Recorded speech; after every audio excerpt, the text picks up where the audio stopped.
सी गधे की कहानी। एक गांव में नमक का व्यापारी रहता था। उसके पास एक गधा था।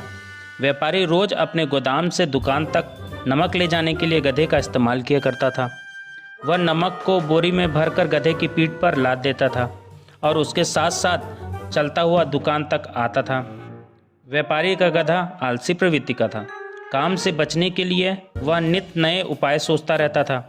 गोदाम से दुकान तक के रास्ते में एक नदी पड़ती थी, जिस पर एक छोटा पुल बना हुआ था।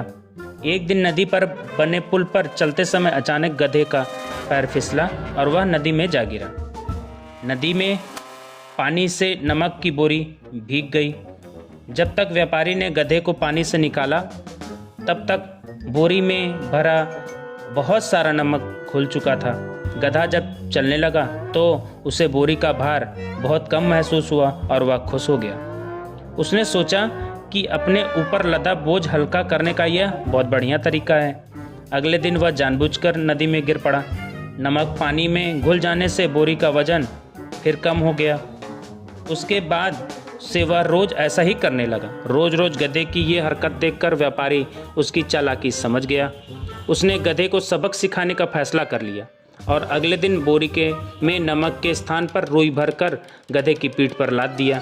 रुई हल्की थी। इसके बाद भी आलसी गधे ने सोचा कि क्यों न रोज की तरह नदी में पानी में गिरकर इस वजन को और कम कर लिया जाए। इसलिए वह जानबूझकर नदी में गिर पड़ा। लेकिन इस बार बोरी में नमक नहीं बल्कि रुई थी।